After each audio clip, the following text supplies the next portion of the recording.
Hey, everybody, this is Maha, And this is Dylan. and we're the host of See, That Wasn't Too Hard, a podcast that discusses everything from continuous improvement all the way down to what makes us all as humans. Isn't that right, Dylan? Heck yes. So, Dylan, would you like to actually tell us a little bit more about today's episode? Yes. Today we are going to be talking about the deep effects of unplanned work. So, Dylan, tell me, how have you been? I'm going to say, Maha, it's been a rough week. Ooh, On early Tuesday morning, we had a fail. We had an event in the middle of the night where our sprinkler system had a mechanical failure, and at the same time our sump pump had a mechanical failure. So in the morning of Tuesday we noticed water all over our basement. So most of Tuesday was just shot. I had some meetings I had to go to, but it was rough. We were pulling up carpet, we were shot backing water.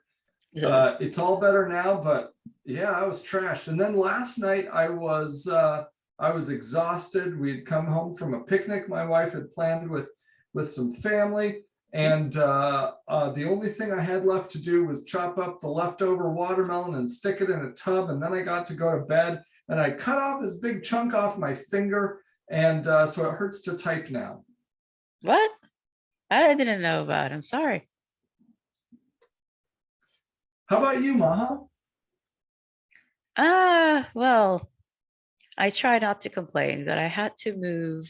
I had 2 days to move to a new place last weekend. Mhm. I've done that. And ever since then, my life has spiraled into all of these things that are required when you move into a new place, i.e., figuring out the feng shui, figuring out what I actually, figuring out my Right. comfort, figuring out Yeah. like, oh, wait, I did research on the area, but not enough research because I just discovered that because this is next to a university, none of the supermarkets actually have an alcohol license. So I would have to walk about 15 minutes to actually get a beer, which kind of is interesting. So all of these new discoveries are exhausting, I would say sometimes. I had to put off Mhm. some of my own work as well because I had to take a day where I just cleaned the room, got everything ready, got my cat settled in as well. So yeah, Yeah. sometimes these things just really spin you out of control. And Right. once that 1 day or 2 days hit you, the rest of the Mhm. week is just horrible, isn't it?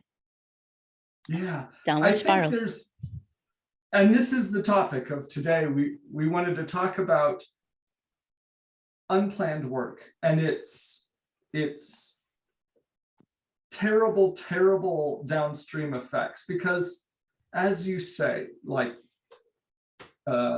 you have to move, or you have to um, clean up water in your basement. You've lost that day, and then maybe the things you plan to do that day you can't do anymore, and you have to, maybe you do them the next day, but your next day was full too, and maybe you lost opportunities that day, and that was the only day it could have happened. Maybe there was a prospect you were working with, and maybe it's the last time. You just had a tenuous grasp on that relationship, and it's done. Completely understand that, and that has happened to me a few times in the past. What about you, Dylan? Yeah, so we've talked about the Phoenix Project in the past, but this is probably the concept they spend the most time on, the cost of unplanned work. Mhm. And in my life, I can see this. And as I get older, when a bad thing happened, I just kind of rolled with it when I was young. Uh, an event like basement cleanup, Eh, or getting bonked by someone in your car, or forgetting to close the fridge door and all the, or freezer door, and all the food's spoiled or something. I just kind of rolled off my back, and I think I'm still not that bothered from the work that has to be done, but losing a day has become more precious to me and a bigger loss than it ever has been before. Would you say, So- Dylan, that maybe your responsibilities or what's on your plate has actually shifted in this case and has then, increased the importance or increased the damage that these things do? I think so, but I think Okay. more. So people talk about like, do they know the value of a dollar? Right? Like there's this sort of knowledge Definitely. about, and it's like a value judgment of whether someone is good with money and do they know what they can buy with a dollar and they're not going to get ripped off. And and I think that wisdom comes with time. Mhm. You spend 6 years as a procurement specialist for a large company, you're going to have a lot better knowledge of a dollar than you did when you started. Probably. For But me, I think I know the value of an hour. I know what I can get done in an hour. I know what I can get done with an hour that starts at 9 a.m. And I know the value of an hour that starts at 3 p.m. for me. And they are vastly different hours. did they And have I to lost, do? Go ahead. Sorry. and knowing that value compared to when I was 25, I think has really increased my sensitivity to losing those hours to something that probably could have been prevented. And Dylan, I think this is a little bit even separate in this case than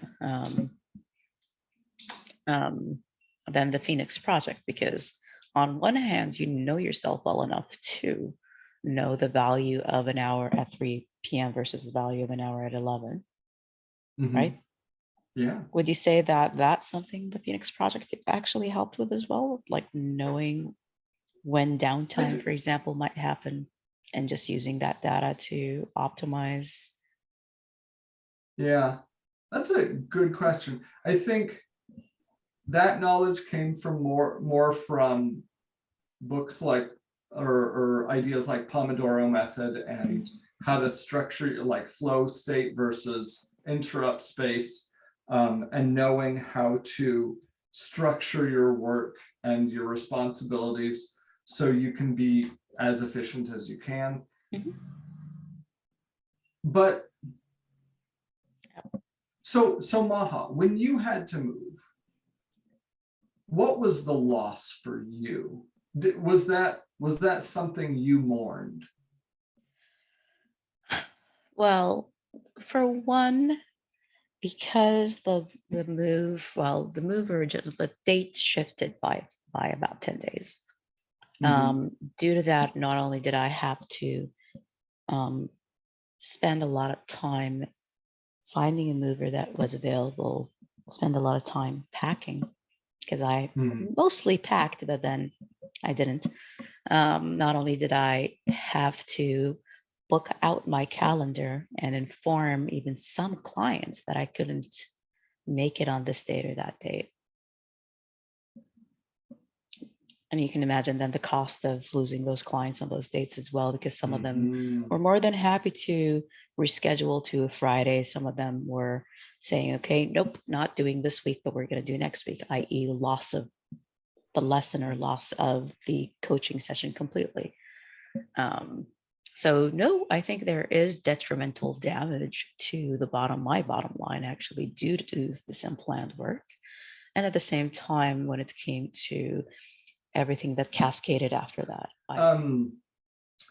We think a lot about mostly about the cost, the direct cost of recovery. We think about, okay, a bad thing happened. What do I need to do to fix it, to make it good again, to return to normal?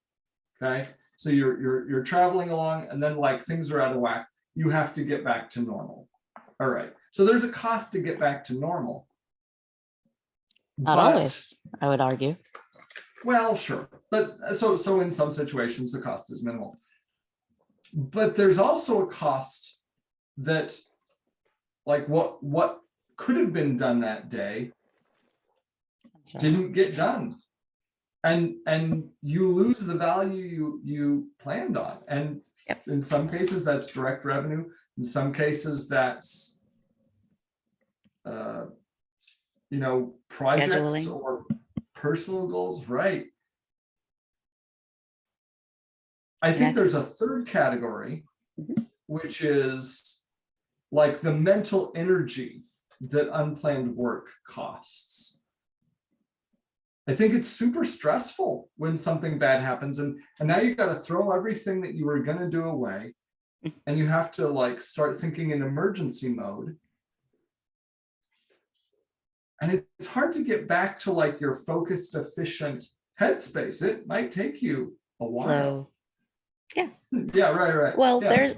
it's true actually, because there is a flow to life in itself, because, and that's called normalcy, if you even want to call that a routine, right? Switching back to your original routine after something like that does take time. I can tell you, I haven't gone to the gym in a week, and it's because I have to go to a new gym, register, and do all of that. Maybe backlogging it a bit. But then that's something that happens as well at work. Let's say that you've had a cyber attack, right? Mhm. What happens when there's a cyber attack, Dylan? Tell us from your expertise. Oh, there's so many kinds. I'm trying to simplify it down. But everybody goes crazy usually, and they start saying, how bad is it? Like, get everybody in a room or something. Some people have to stop working, right? Yeah, or they just do something else. You have to notify some people sometimes, especially if they're successful. There's this whole cascade. You have to do forensics, there's regulatory actions, there's law enforcement activity. Let's focus on what happens to people, because you're either going to spin them out of control, right? The person that, for example, let's say they were successful, the person that they have compromised stuff from, for example, that person has to go through a whole process, right? That spins their life out of control. And that usually means that, they lose a few days actually, if they're lucky. That's my understanding. Tell me if I'm wrong. You can, you can lose a few days, you can lose a few months sometimes. In some cases, You can, right. And like if it's big, you got a big company, you might lose a couple of like 10 FTEs for a year for cleanup. It can be expensive. I think so. There's this parallel idea too, though, that false positives can have most of the expense of an emergency, right? Like a fire drill takes you out of that. Like that's opportunity costs as well. You don't have many recovery costs because like you don't have to return to normal. You just have to like walk back in the building. But you've lost your train of thought. If it's 4 p.m., don't expect me to walk back to that building. I'm grabbing my bag and going, which is true, which is why they never plan them so late. But anyways, but it's true. I really like that point that you bring up, because those false positives and those things that, again, take you out of it's like a cost of switching too, right? Yeah, right. You have to switch back to normal. You have to switch back to routine. And it's a lot on the mind of the individuals.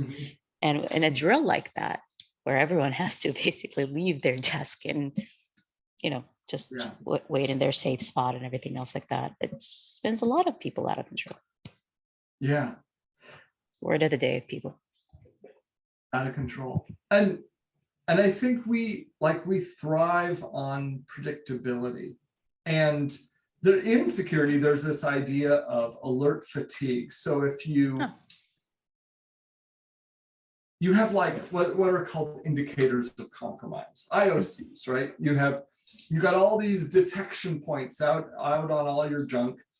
And when something weird happens that is associated with badness happening, it fires, and maybe someone mistyped their password 6 times, or maybe they logged into their Google account, their G Suite for your company from a cafe in Kazakhstan, and they've never, like, they live in Des Moines or something. And so that would be a big deal, right? You'd be like, I don't know what's going on here. This is very interesting.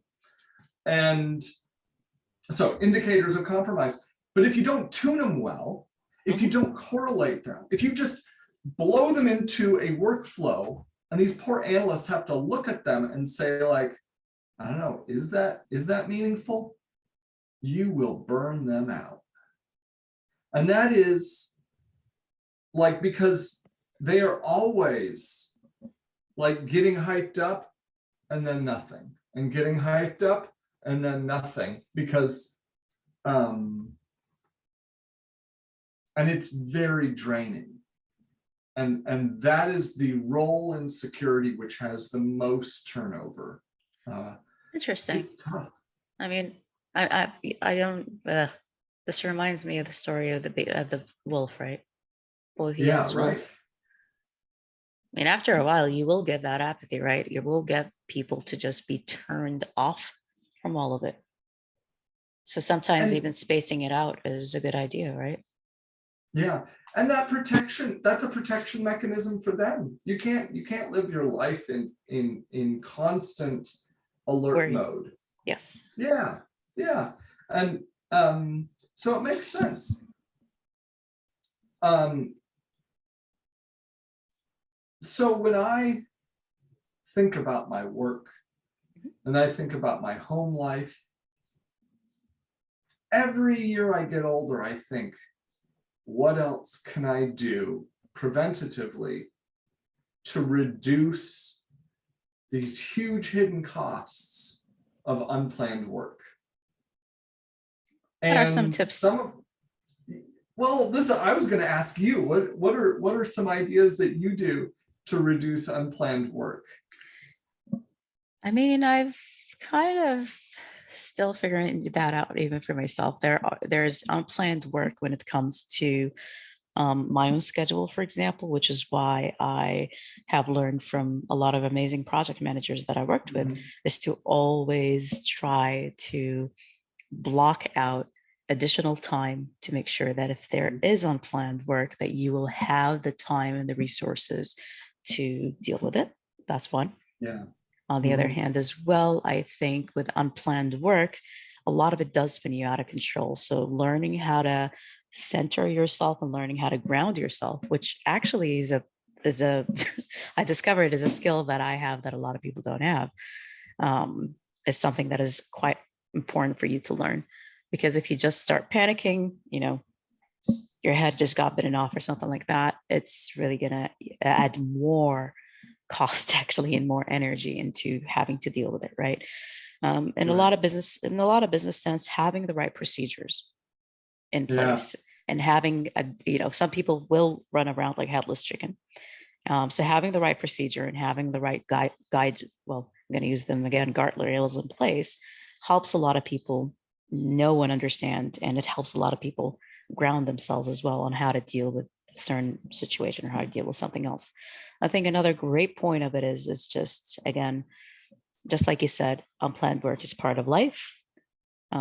Having guilt, stress, or any sort of negative feeling around it is always going to be bad for you, because that's going to have a longer detrimental effect, I think, not only on your mind, but even on the business. So sometimes being able to separate yourself from unplanned work, that perfectionism, basically, separate yourself from unplanned work and your goals or your value, let's say, because just because you had unplanned work or just because things have not worked in the way that they've been wanting them to work does not have any impact on you as an individual. And I think that actually has, again, a longer lasting effect of positivity and costs you less when it comes to a lot of the mind work that goes into it. Yeah. You took it a different direction, but it's a good direction. I was thinking about, so I'll give some of my thoughts, please, just within my house. Please. So for me, eliminating the moving parts can help a lot. So now Okay. So my morning, I wake up, I brush my teeth, put Good in for my you. contacts, do those things, go downstairs. I used to make coffee. So that was the thing I did. I had to have coffee grounds Mhm. to make the coffee. And then I'd get in my car and drive to work and park and get to work and use my key card that I remembered. Of course I remembered, or maybe it was still on my belt or something like that. And then I'd get to work, and then of course I'd remember my lunch that day. And there were just all these things that could go wrong in my day that I had to get exactly right, or else my day was disrupted. I had unplanned work. Now I got to figure out what I'm going to eat for lunch, or maybe I can starve today. I don't know. Then Oh, and let I me. don't. And now Mhm. I work in my basement. So I get up, brush my teeth, I go downstairs. I no longer make coffee. I use cold brew. It is brewed in advance. I pour myself a cup of like 4x strength coffee, and I go downstairs and I get to work. Everything is here. I don't have to worry about lunch. I don't have to worry about a car breaking down or forgetting my keys. I don't have to worry about a key card. I don't have to worry about lunch. I don't have to worry about anything anymore compared to Dear, where I was. dear hiring managers, this is why work from home is actually cost effective. Not only, not Well, only at because, least for me. Yeah. well, for a lot of people, interestingly enough, too. I mean, Yeah. you do have Right. the distractions of the home. You do have your kids screaming, you do have your dogs Right. and everything else like that, but you don't have to worry about them as much when they're not visible when you're in the office. So this is kind of a thing. So Yeah. yeah, It's making those risks and those costs that I deal with visible. exactly. Visibility is a To, good word in here. Yes. And then to the dealing people with who them. care. Yeah. So So I think, Dylan, this is eliminating a the really, oh, go ahead. Sorry. eliminating the moving parts has been huge for my world. I also think having one place for one thing, things having homes is a real easy way that you can clearly stop yourself from bad things happening. So if the Okay. keys always go on the hook, you never have unplanned work right before you need to be somewhere of like, oh, where did my kid hide my keys? Oh my God. I wish I didn't. Well, anyways, Yeah. I always lose my keys. It's just the ADHD. But Dylan, do you have one more comment before we close off? I would challenge our listeners. What are the biggest sources of unplanned work in your life? And what impact do they have on your life?